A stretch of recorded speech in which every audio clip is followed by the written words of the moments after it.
আর এবার নজর রাখবো মালদার গাজলের বাবুপুরের দিকে, কারণ সেখানেও তুমুল বিক্ষোভের ছবি সামনে আসছে। কি কারণ? কারণ রেশন সামগ্রী খারাপ দেওয়া হয় এমনটাই অভিযোগ, আর সে কারণেই বিক্ষোভ। এটা কিন্তু এক দুদিন ঘটেছে এরকম নয়, সেখানকার মানুষজন বলছে হামেশাই নাকি এরকম ঘটনা ঘটে।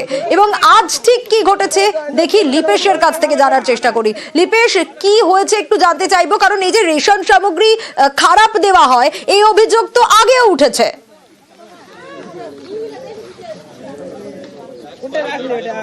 দেখো সোনিয়া, তুমি ঠিক বললে যে রেশন সামগ্রী যে দুয়ারে রেশন একটা চলছে, এবং দুয়ারে রেশনের নিয়ে আজ গাজলের পান্ডুয়া অঞ্চলের বাবুপুর এলাকায় আজ দুয়ারে রেশন দেওয়ার চলছিল। সেই সময় সেখানকার যারা রেশন গ্রাহক তারা অভিযোগ করে যে অতি নিম্নমানের জিনিস দেওয়া হচ্ছে। আটা থেকে গন্ধ বেরোচ্ছে, চাল ডাল যা থাকছে সবকিছু বালি এবং কাকড় ভর্তি, এবং অতি নিম্নমানের সব রেশন সামগ্রী। সেই হিসাবে এখানে রেশন ডিলার ও তার কর্মীদের তারা ঘেরাও করে রাখে, বিক্ষোভ চলতে থাকে। বিক্ষোভের খবর পেয়ে গাজল থানার পুলিশ পৌঁছায়। দেখো, ব্যবস্থা বলতে এখনো পর্যন্ত কোনো যে রেশনের যে উদ্বোধন কর্তৃপক্ষ এখনো পর্যন্ত কোনো ব্যবস্থা সেরকম নিতে পারেনি, কারণ রেশনের যে ডিলার সে জানিয়েছে যে ডিস্ট্রিবিউটার এর কাছ থেকে এই খারাপ মালগুলো আসছে, তার কিছু করার নেই। যে মালটি তার কাছে আসছে সেগুলোই সে গ্রাহকদের কাছে দিচ্ছে। এই জন্যই এখন অবশ্যই নজর থাকবে বিষয়, কারণ একজন অপরজনের বিরুদ্ধে অভিযোগ করছে, মাঝখান থেকে সাধারণ মানুষ যারাই রেশন সামগ্রী নেয় তারা সমস্যায় পড়ছে। অন্যদিকে হাওড়া, সেখানে বেআইনি বহুতল ভাঙা হলো পুরসভার তরফ থেকে। হাওড়ার 23 নম্বর ওয়ার্ড, সেখানেই ভাঙা হলো বহুতল। আরো বিস্তারিত দেবাশিস জানাতে পারবে। দেবাশিস, কাটাপুকুর এলাকায় এই বেআইনি বহুতল কত দিনের বা কত বছরের? পুলিশকে নিয়েই তো পুরসভা বহুতল ভাঙলো, যে ছবি দেখা যাচ্ছে। দেখো, অবশ্যই বেআইনি বহুতলের যদি তালিকা করা যায় তাহলে কিন্তু হাওড়ার নাম সবচেয়ে প্রথম আসবে, এবং হাওড়া পুরসভায় একাধিক এরকম বেআইনি বাড়ি যার অভিযোগ কিন্তু ইতিমধ্যে হাওড়া পুরসভায় রয়েছে। মুখ্যমন্ত্রী মমতা বন্দ্যোপাধ্যায়ের নির্দেশে কিন্তু বেশ কয়েক মাস আগে থেকেই এই তালিকা তৈরি করা হয়েছে, এবং একাধিক বাড়ি বিল্ডিং ভাঙার চেষ্টা করা হয়েছে, কিন্তু সব জায়গায় সমস্যা হয়েছে সেই বাড়িগুলি বা সেই আবাসনগুলি বহুতলের বাসিন্দাদের পক্ষে থেকে কিন্তু প্রতিরোধ চলে আসতো, প্রমোটাররা তাদেরকে সামনে এগিয়ে দিত। ফলে হাওড়া পুরসভা 23 নম্বর ওয়ার্ডের কাটাপুকুর এলাকার G+2 এর পারমিশন থাকলেও সেখানে প্রায় 5 তলা G+4 বিল্ডিং তৈরি করে ফেলেছিল।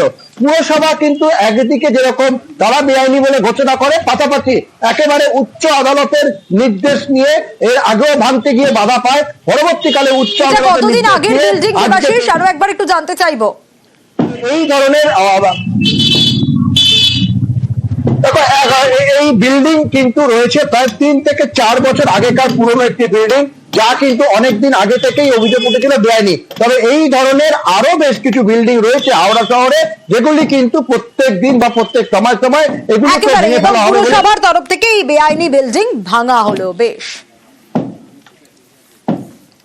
আচ্ছা, পুরুলিয়া শহরের গুরুত্বপূর্ণ রাস্তার ছবি আপনাদের দেখাবো। সেখানে আবর্জনার স্তূপ, কিন্তু কেন, কি কারণ এই জঞ্জালের স্তূপ থাকবে এরকম ভাবে গুরুত্বপূর্ণ রাস্তার উপরে? যে কোনো রাস্তায় হতে পারে সেটা, এতে তো গাড়ি চলাচলের সমস্যা হবে।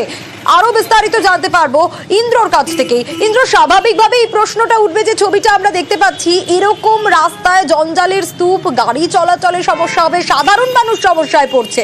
কতদিন ধরে এরকম অবস্থা? এর কোনো ব্যবস্থা হবে কবে?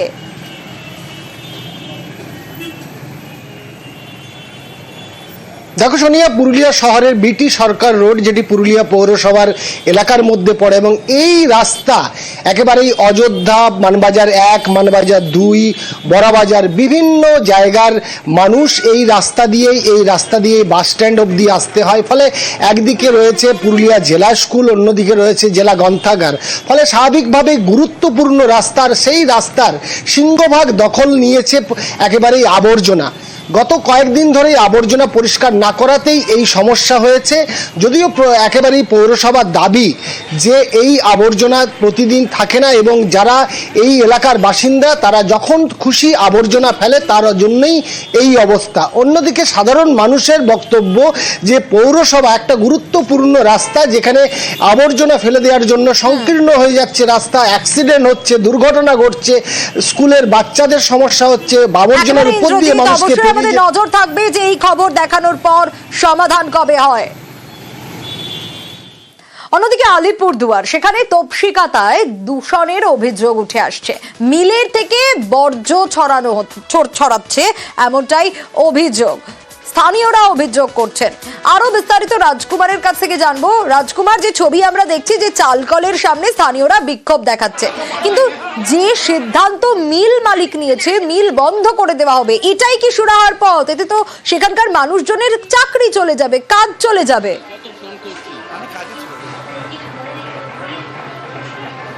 একদমই সোনিয়া, আমরা কিন্তু এই বিষয়টাতেই নজর দিচ্ছি এবং প্রশাসনেরও দৃষ্টি আকর্ষণ করতে চাইছি। তার কারণ হচ্ছে কোনো কোম্পানি বন্ধ হয়ে যাক বা কোনো কল বন্ধ হয়ে যাক, কারখানা বন্ধ হয়ে যাক, এটা কেউই চায় না। তার কারণ হচ্ছে এর ফলে অনেক মানুষ বেকার হয়ে যায়। কিন্তু এই যে দূষণ, চালকল থেকে যে দূষণ হবে, চালকল থেকে যে বজ্র তৈরি হবে, চালকল থেকে যে জল নিষ্কাশন হবে, সেগুলো ফেলানোর বা সেগুলোকে প্রক্রিয়াকরণের কোনো সুব্যবস্থা হয়নি কেন, এই প্রশ্নটাই কিন্তু তুলছে বিভিন্ন মহল। চালকল, যেখানে কল কারখানা থাকবে সেখানে দূষণ তো হবেই, কিন্তু দূষণ রোধ করা যায় কিভাবে ফ্যাক্টরি করলে দূষণ হবে না, এই সমস্ত কিছু কিন্তু কেউই ভাবছে না। যদিও আজকে বিক্ষোভের মুখে পড়ে ওই কল মালিক কর্তৃপক্ষ জানিয়েছে যে তারা আপাতত প্রোডাকশন উৎপাদন এখানে বন্ধ রাখছে যতদিন না ওই যে যেখান থেকে দূষণের অভিযোগ ওঠা হচ্ছে। অবশ্যই আমাদের নজর থাকবে, দেখা যাক কি হয়। দাসপুরে, সেখানে গোল্ড হাব তৈরি হবে, দীর্ঘদিনের দাবি মেনে তৈরি হবে গোল্ড হাব, আর রাজ্য সরকারের উদ্যোগেই তৈরি হবে এই হাব। আর এই গোল্ড হাবের শিলান্যাস কবে হয়? 2023-এ। 2 বছর পর হবে তৈরি এই হাব, আর উদ্বোধনের অপেক্ষায় সেখানকার মানুষজন। সুকান্ত রয়েছে আমার সঙ্গে। সুকান্ত, স্বাভাবিকভাবে সেখানকার মানুষজন তো খুশি।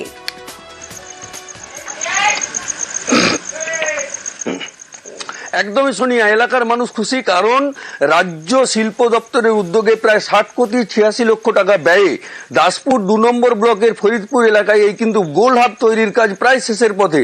এখন প্রশাসনের পক্ষ থেকে জানানো হচ্ছে শুধুমাত্র উদ্বোধনের অপেক্ষায়। আর এই গোল্ড হাবের শিলান্যাস করেছিলেন রাজ্যের মুখ্যমন্ত্রী মমতা বন্দ্যোপাধ্যায় 2 বছর আগে।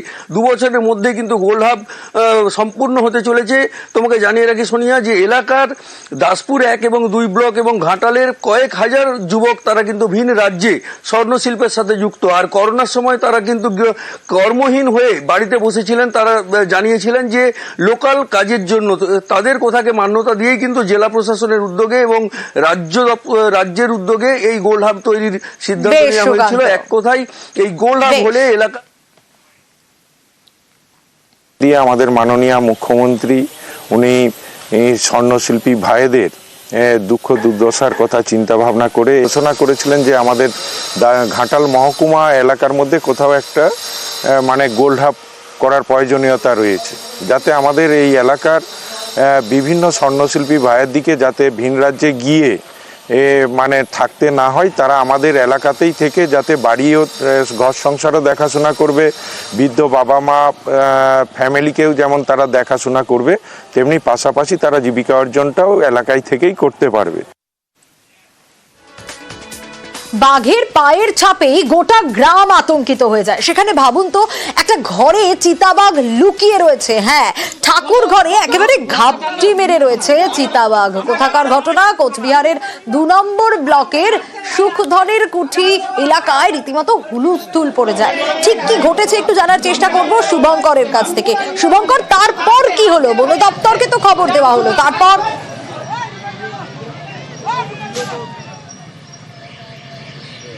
সোনিয়া, দেখো, এদিন সকালে এই যে সুখধনের কুটি এলাকার বাসিন্দা তরুণ রায়, তার বাড়িতে ঠাকুর ঘরে ঢুকে পড়ে একটি চিতাবাঘ এবং এই ঘটনাকে কেন্দ্র করে কিন্তু হুলস্থুল পড়ে যায়। খবর দেওয়া হয় বন দপ্তরে।